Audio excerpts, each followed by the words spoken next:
बहुत कुछ चेंज हुआ पाकिस्तान में। नवाज शरीफ जो है उनकी वापसी हुई और इमरान खान जो है वो जेल में है। यानी जो नवाज शरीफ के साथ हो रहा था वही अब इमरान खान के साथ हो रहा है। सबसे पहले अगर हम बात करें पाकिस्तान की, क्या देख रहे हैं आप, क्या चेंजेस आ रहे हैं, क्या इलेक्शंस के बाद लगता है कि कुछ बेहतरी आएगी? अभी वैसे हमारे जो केयरटेकर प्राइम मिनिस्टर हैं वो गल्फ कंट्रीज के विजिट पर हैं और वहां से यही बताया जा रहा है कि काफी बिलियंस ऑफ डॉलर्स की इन्वेस्टमेंट लेकर आ रहे हैं। लोगों को यकीन तो नहीं है, लेकिन खैर अब वो कह रहे हैं तो कुछ हो ही रहा होगा। आरजू, आपके सुनने वालों को, मतलब मैं काफ़ी ट्रैवल कर रहा था। अक्टूबर में मैं तकरीबन आधा महीना इटली में था और फिर अभी इस्तांबुल और बाल्कन्स जाकर आया हूँ। So that's why I was not able to do any shows.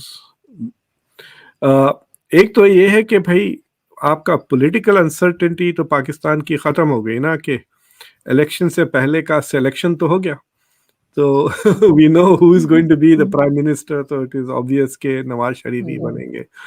और जो नए लीडर आ रहे हैं, मतलब एकदम ही ऑब्सक्योर, जो शायद इस हफ्ते पाकिस्तान तहरीक इंसाफ के इंटरनल इलेक्शंस भी होने वाले हैं। तो बट आई थिंक अगर लोगों को, if they are not sure, जैसा इंडिया में भी कह रहे हैं कि मेन इलेक्शन में who will be the alternative to Modi, जब तक वो पर्सन क्लियर नहीं होता, they are not going to be voting for the opposition parties. तो यहाँ पर भी अगर पीटीआई के सपोर्टर्स को ये बात समझ में नहीं आती कि Imran Khan may not become the prime minister, तो आई थिंक उनका एंथुसियाज्म लेवल लो रहेगा, turn out will be low of PTI supporters. तो this is a good chance. और जो नवाज शरीफ के सपोर्टर्स है उनका तो हौसला बुलंद हो गया होगा नवाज शरीफ के वापस आने से। So there all, he is now become prime minister in waiting, कह सकते हैं। सो आई थिंक ये Kakar sahab should not, he cannot, he is not authorize to make any major decisions. लेकिन ये जो टूर्स वो मार रहे हैं, आई डोंट नो, मैं आपको बताना चाह रहा हूं कि वो इतना एम्प्टी है कि व्हाई नॉट आप और मैं मिलके अभी एक एमओयू साइन कर लेते हैं कि जब आपके जब 10 मिलियन सब्सक्राइबर हो जाएंगे और मेरे 10 लाख, तो आप मैं मिलके एक जॉइंट स्टूडियो बना लेंगे दुबई में, या नहीं तो दुबई क्यों, कोई अच्छी ठंडी जगह स्विट्जरलैंड में बना लेंगे। फिर हम लोग दोनों प्राइवेट जेट्स लेके वहां आया जाया करेंगे शोज करने के लिए। सी, इस तरह से हॉबी पलाओ तो हम आम भी बना सकते ना। एमओयूज यही होते हैं where there is no serious commitment. तो उन्होंने जो कुवैत में जाके जो $10 बिलियन के एमओयू साइन किए, अब फिर यूनाइटेड अरब एमिरेट्स में भी जा रहे हैं, तो उसमें हर चीज यही हो रही है कि जॉइंट इन्वेस्टमेंट्स होंगे। For example, management of port management, तो कौन सा पोर्ट मैनेज करने वाला है यूएई वाले, right? Are they going to manage Gwadar? वो तो चाइना का है। फिर कराची का पोर्ट वो दे देंगे यूएई को। सो इस तरह के it is not very clear what it is. But थोड़ी गुड न्यूज भी है पाकिस्तान की इकोनॉमी के लिए कि आपके जो जो क्राइसिस में थे आप in the beginning of the year 2023, उस तरह की क्राइसिस नहीं है ना कि अभी कोलैप्स हो जाएगा, डिफॉल्ट हो जाएगा, वो नहीं है। और उसका credit more than Pakistani management को चाइना, यूएई और सऊदी अरब को जा रहा था। तो आपसे बात करने से पहले मैं चेक कर रहा था, चाइना ने आपको $7 बिलियन दिए इस साल एज रोल ओवर के लिए, मतलब $7 billion worth of direct assistance in some ways, जिसके वजह से जो आईएमएफ के जो कंडीशनैलिटीज थे वो सारे के सारे पूरे हो गए। और लेकिन जो इंटीग्रली जो पाकिस्तान की जो इकोनॉमी है, it is not doing well. मैं देख रहा था पिछले 2 साल आपके ठीक ठाक थे, 21 और 22, यानी कोविड का उतना इम्पैक्ट नहीं हुआ पाकिस्तान की इकोनॉमी पे। 5% और 6% से वो ग्रो हो रही थी। लेकिन इस साल नेगेटिव ग्रोथ है, यानी इकोनॉमी 2023 में श्रिंक हो रही है बाय रफली, लाइक जर्मनी की 0.4% से श्रिंक हो रही है। पाकिस्तान है श्रंक इन 2023 बाय 0.6%, कम हो गई है जीडीपी आपकी। सो दैट इज वेरी, मतलब इट टेल्स यू के ये जितने भी ये जो आईएमएफ के कंडीशनैलिटीज है, मटेरियल जो उनके जो चीज़ें उन्होंने डिमांड किए थे ना कि जो कंट्रोल्स है फॉरेन करेंसी के उसे कम कर दें, जो सब्सिडीज हैं गैस वगैरह पे उसे ख़त्म कर दें, that is not generating economic growth. उल्टा इकोनॉमिक ग्रोथ को वो थोड़ा स्टाइफल कर रहा है। और मैं देख रहा था 2024 का फोरकास्ट पाकिस्तान के लिए वो 2.5% है। जो डेवलपिंग कंट्रीज है उनके लिए तो 3-4% is also considered very bad. मतलब 5-6% होना चाहिए, then you can say it's okay. फिर जब 8-9% की तरफ जाते हैं then the economy begins to look healthy and exciting. जो डेवलपिंग कंट्रीज है, जो डेवलप कंट्रीज है, अगर वो 2-2.5% से ग्रोथ हो रहे हैं जैसे कि अमेरिका है, Germany, Japan, then that is very good because उनका बेस इतना बड़ा होता है ना, तो उस पर 2.5% is a huge amount of growth. So the growth is not good. और फिर वही IMF का फिर साइकिल शुरू होने वाला है चंद महीनों में, and so these things are going to catch up. मेरे ख्याल से वो जो MOUs जो साइन कर रहे हैं आपके acting prime minister, they are more geared towards the next IMF का जो नेगोशिएशंस होंगे, टू से कि भाई हमारे जो ट्रेडिशनल पार्टनर्स है, economic partners, they are still interested in investing in Pakistan, so they must be seeing something in Pakistani economy, so you should also see that. मतलब अभी हम IMF से निकलते हुए दिखाई नहीं दे रहे हैं, क्योंकि अभी से कहा जा रहा है कि नेक्स्ट प्रोग्राम में फिर जाएंगे। ये तो इस वक्त जो फाइनेंस मिनिस्टर हैं उन्होंने भी कहा है कि नेक्स्ट प्रोग्राम में फिर पाकिस्तान जाएगा। तो अभी हमारा इसी तरह चलता रहेगा सर, आपके ख्याल से जो इन्वेस्टमेंट ला रहे हैं उससे कोई फायदा नहीं होने वाला अगर आ गई तो? देखिए मैं आपको अमेरिका के हिसाब से बताता हूँ। सो फॉर मी, मेरे पास 2 किस्म की क्रेडिट है। एक मेरे जेब में क्रेडिट कार्ड है और दूसरा मेरा मॉर्गेज है, घर का जो तो जो घर के लोन्स होते हैं अमेरिका में यूजुअली 3-4-5-6% के होते हैं, लंबा 30 साल का आप लोन लेते हैं। लेकिन अगर आप कुछ समझे कि अब ये लाइट चली गई, मेरा ये लैपटॉप खुदा ना खास्ता कुछ हो गया, I need to get it right away, तो आप वो क्रेडिट कार्ड पे ले लेते हैं। लेकिन ये जो क्रेडिट कार्ड का इंटरेस्ट है वो 15, 12, 18, 24, 21% तक भी जा सकता है। लेकिन आपका जो मॉर्गेज का जो बड़ा लोन है वो 4, 5, 6% के होता है। तो मुल्कों के लिए credit card is IMF and world bank is the mortgage. तो अगर आप डैम बना रहे हैं या नया शहर बना रहे हैं तो आप वर्ल्ड बैंक से जाकर लोन लेते हैं, it comes on a smaller amount. लेकिन आपका जो अभी पैसे चाहिए तो IMF के पास जाते हैं, and usually that comes when you are unable to pay in foreign currency.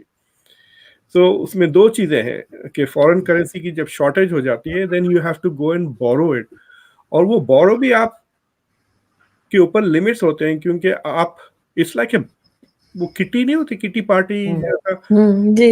हाँ, तो it is like a kitty party. आप शुरू में जितने डालें आप उतने तो आसानी से विड्रॉ कर सकते हैं, लेकिन अगर उससे ज्यादा विड्रॉ करना चाह रहे हैं आप फॉरेन करेंसी का, तो देन द चैलेंज बिगिंस। और वहां पे then IMF starts dictating, you know, कि अरे भाई आप मेरे से पैसे लेंगे तो आप ये नहीं कर सकते, वो नहीं कर सकते, things like that. So Pakistan is going to go back into that because उसकी इकोनॉमी नेगेटिव ग्रोथ में है, तो आपके पास सरप्लस कहाँ से आएगा dollars to pay back the loans, debt servicing के लिए।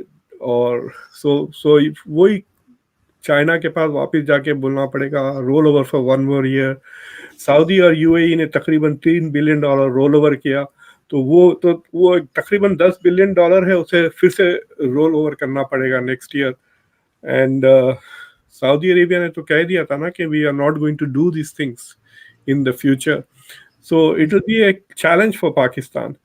और अगर कोई जलजला ना आए, बारिश ना आए, और फिर आपके दूसरे मसाइल तालिबान को लेकर चल ही रहे हैं, डोमेस्टिक इंस्टेबिलिटी के, विच मीन्स के इन्वेस्टमेंट्स झिझकेंगे ना वापस आने के लिए। So those challenges will remain, you will see that. बिल्कुल ऐसा ही है, लेकिन सर फिर भी लोगों को बड़ी उम्मीद थी कि शायद अब गल्फ कंट्री से कुछ मिल जाएगा तो ये कुछ अपना भी कोई काम शुरू करेंगे या कर पाएंगे, IMF से निकल पाएंगे, लेकिन फिलहाल ऐसा लगता नहीं। लेकिन अगर हम इलेक्शन बात आपका जनवरी में होगा इलेक्शन? फरवरी में सर, फरवरी कह रहे हैं, 8 फरवरी। तो ऑलरेडी IMF इज अनहैप्पी क्योंकि वो जो 3 महीने के अंदर जो करना था वो नहीं हो रहा है। They should have been done before November ना।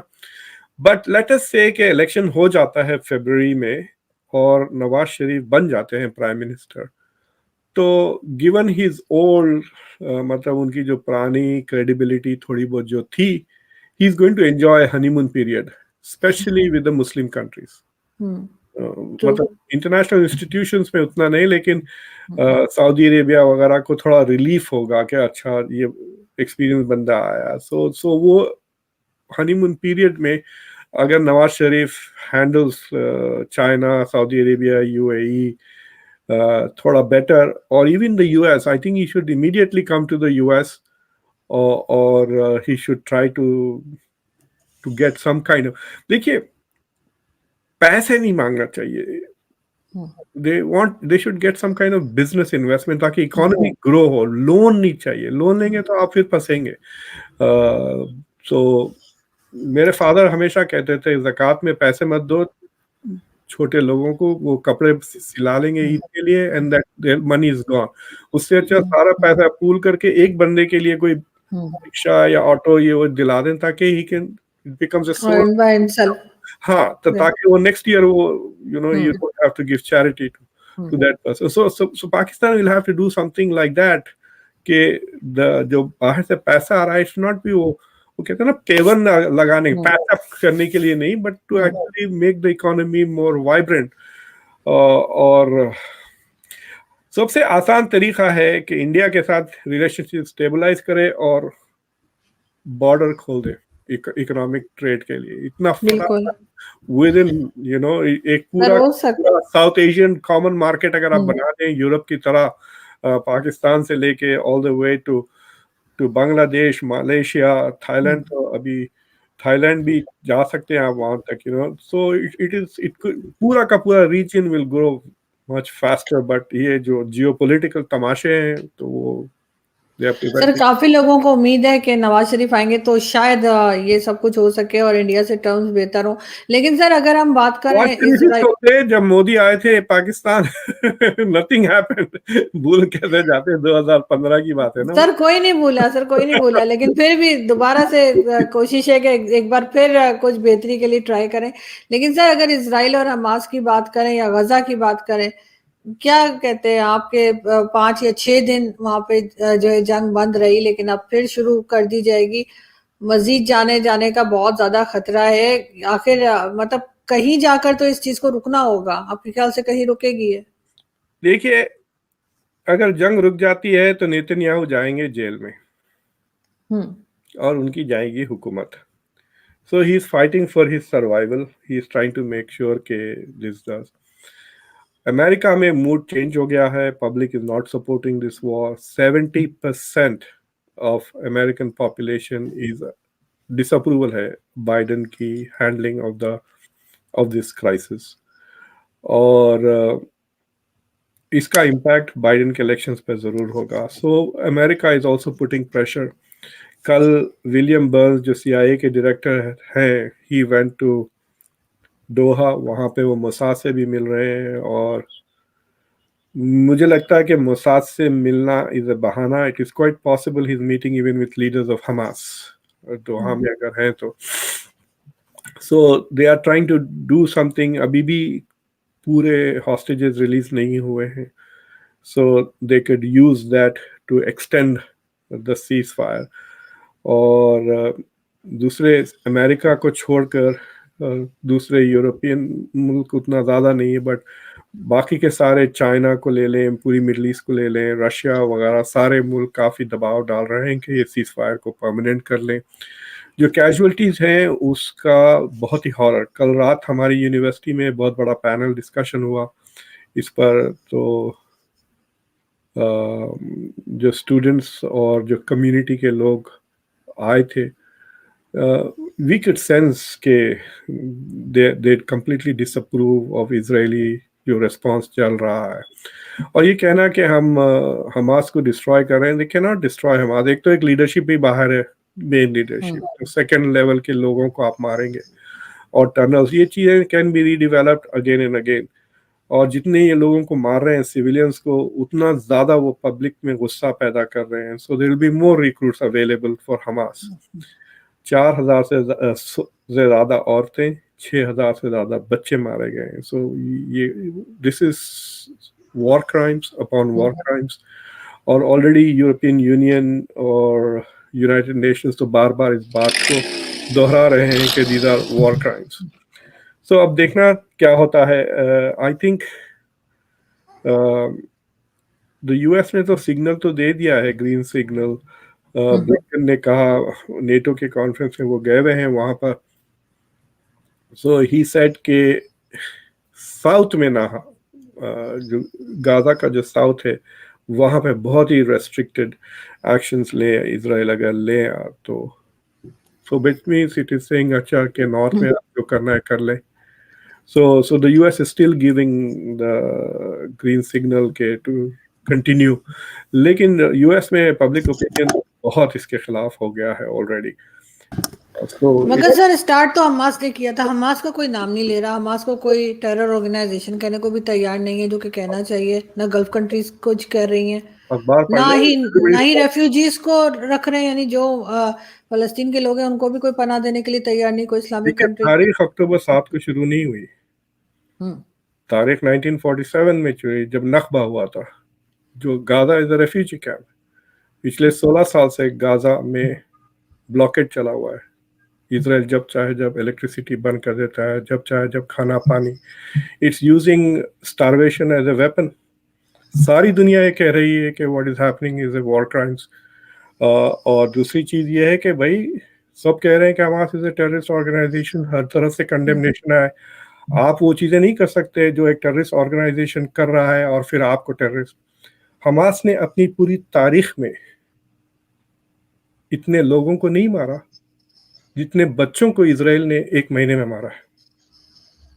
ठीक है, अगर आपको मैं एक थप्पड़ मार दूं तो उसके बदले में आप क्या मेरे दोनों आंख तोड़ देंगे, मेरे कान तोड़ देंगे, फिर मेरे बच्चे को जिंदा जला देंगे? और आप देन फिर मॉरली सुपीरियर पोजीशन कैसा ले सकते हैं आफ्टर डूइंग ऑल दिस?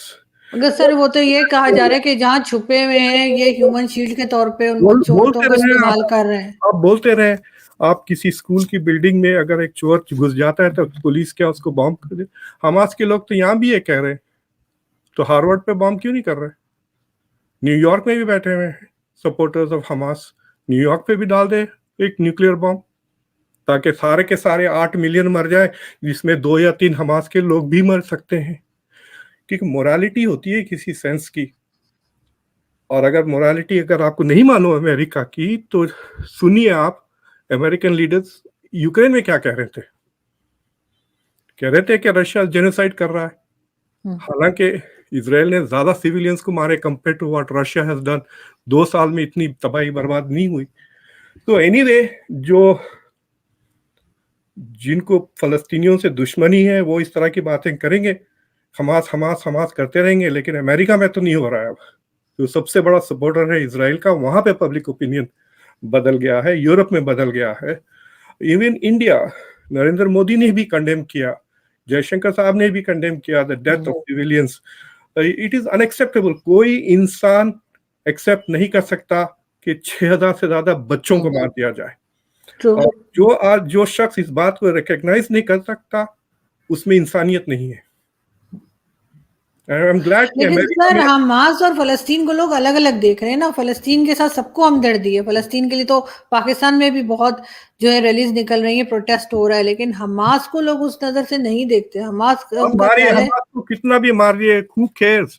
बच्चों को क्यों मार रहे हैं, औरतों को क्यों मार रहे हैं? आपको पता है कि दवाखाने में एक भी शख्स नहीं है, मार दिया आपने तो आप वेरीफाई करें। आप इतने बड़े डेमोक्रेसी है, इतने बड़े इंटेलिजेंस है, आपको $14 बिलियन दे रहा है अमेरिका, हर साल $4 बिलियन देता है। आपका बजट देखें, इंटेलिजेंस देख ले, 5 आइज की इंटेलिजेंस है, अमेरिका की इंटेलिजेंस है, यूरोप की इंटेलिजेंस है, सारे के सारे ट्रैक कर रहे हैं। गाजा इतना छोटा सा जगह है, why can't you find them? वो अगर टनल्स में बैठे हुए हैं तो आप ऊपर की बिल्डिंगें क्यों तोड़ रहे हैं? जाइए अंदर, निकालिए उनको, टनल से मारें। मगर सर अब ये रुकेगा कैसे? आपके ख्याल से रुक पाएगा या अभी ये इसी तरीके से कुछ टाइम और लोगों की जाने जाती रहेंगी? दुनिया में बेदर्द किस्म के लोग इस तरह की बातें करेंगे, जब उनका जमीर जागेगा तो जब। अब मुझे बताइए आप कि आप कब पूछेंगे कि इजराइल क्यों क्रिटिसिज्म, कितने बच्चे मारे इजराइल, जब आप सवाल उल्टा पूछेंगे कि इजराइल का क्रिटिसिज्म क्यों नहीं हो रहा, कितने बच्चे मारे, 6,000 से ज्यादा बच्चे मार दिए उन्होंने एक महीने में।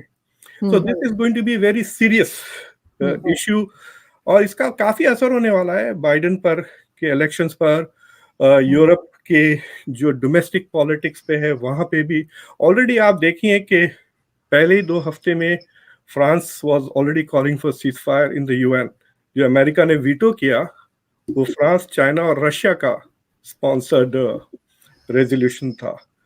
और इसमें ये भी इंटरेस्टिंग चीज ये है कि जो इंटरनेशनल नॉर्म्स वगैरह के जो इदारे हैं उसे भी अमेरिका अब डिस्ट्रॉय कर देगा इजराइल को बचाने के लिए। क्योंकि अब वो जो इंस्टीट्यूशन पैदा कर रहे थे कि पुतिन के ऊपर हम वॉर क्राइम्स फाइल करेंगे, अब नहीं कर सकते वो, बिकॉज नेतन्याहू की बचाना है ना उसको फ्रॉम वॉर क्राइम्स। तो अगर नेतन्याहू को वॉर क्राइम्स बचाना है तो वॉर इंटरनेशनल क्रिमिनल कोर्ट और ये सारी चीजें हैं उसको कमजोर करना पड़ेगा। तो ये जो सबसे बड़ा दुश्मन अब इंटरनेशनल रूल्स बेस्ड ऑर्डर का अमेरिका बन जाएगा, क्योंकि Israel is violating the international rule based order. आप गुतरेस की बातें सुने, जो यूएन के जनरल सेक्रेटरी हैं, वो तो पिछले 2 हफ्ते से कह रहे हैं ना कि दीज आर वॉर क्राइम्स कहकर जो फूड सप्लाई वगैरह बंद कर दिया गया। So this is going to be a very geopolitically conscious thing. Part of it is, भाई देखिए दुनिया में 2 जंग हो रही हैं, रशिया यूक्रेन और इजराइल हमास, और ये दोनों are direct consequence of American foreign policy. NATO expansion की वजह से रशिया ने हमला किया और इब्राहिमिक एकॉर्ड्स के एक्सपेंशन के रोकने के लिए हमास ने हमला किया। क्योंकि अगर इजराइल और सऊदी अरेबिया की ट्रीटी हो जाती तो शायद पैलेस्टीनियन मूवमेंट मार्जिनलाइज हो जाता, और so they brought the thing back in the centre of it. और अब वो लोग जो, देखिए आप किसी टेररिस्ट को क्यों कंडेम करते? Terrorism is a war tactics, right? आप इसलिए टेररिज्म को कंडेम करते हैं क्योंकि वो सिविलियंस मारता है। तो अगर कंट्रीज भी वही करने लगे तो क्या फर्क है किसी स्टेट में? सर हमास ने भी तो सिविलियन मारे थे ना इजराइल में। हमास टेररिस्ट एक्शन कहते हैं आजू, इसलिए टेररिस्ट कहते हैं उसे। क्या आप इजराइल को भी टेररिस्ट कह रहे हैं? नहीं ना, क्यों नहीं? नहीं, क्यों नहीं? उसको रिएक्शन बोला जा रहा है कि रिएक्शन है तो व्हाई इज इट ओके? नहीं, ठीक तो नहीं है, ऑफ कोर्स गलत हो रहा है। Why aren't you calling it a terrorist state if it is killing civilians? Hamas को इसलिए कह रहे हैं ना टेररिस्ट के, वो सिविलियंस को मार रहा है। अगर वो सिर्फ घुस के खाली फौजियों को मार के चले जाते तो it would not be a terrorist action, it would be guerrilla warfare. So that is what I am trying to say कि देयर इज दिस, ये जो बायस है ना, ये बायस इज बीइंग एक्सपोज्ड। ये जियोपॉलिटिकल डिवाइड कर दिया है दुनिया को। ब्रिक्स का समिट का देखिए आप रेजोल्यूशन, आप रशिया का स्टेटमेंट देखिए, चाइना का स्टेटमेंट देखिए, सारी दुनिया का देखिए। जनरल यूएन जनरल असेंबली का 120 मुल्कों ने कंडेम किया है सारी चीजें, और और भी रेजोल्यूशंस आए। अगर यूएस वीटो नहीं करते रहता तो this all you would have seen more condemnation even in the UNSC. ये तो बच जा रहा है ना Israel because of the US power, US military, US money. US सिर्फ इजराइल को पैसे नहीं देता है, यूएस उन सबको पैसे देता है जो इजराइल की हामी करते हैं। जब मैसिडोनिया जो वोट कर रहा है, जहां मैं जाकर आया, आई मीन मैं जब पब्लिक से बात कर रहा हूं तो they are calling it war crimes, but then UN में वो they voted with the US because वो डिपेंडेंट है यूएस पर, because of the US influence on Macedonia. पिछले वो आई थिंक 25 साल से has consistently voted with the US in the General Assembly. ऐसे 14-15 मुल्क हैं छोटे छोटे जो बिल्कुल डिपेंडेंट है ऑन यूएसए।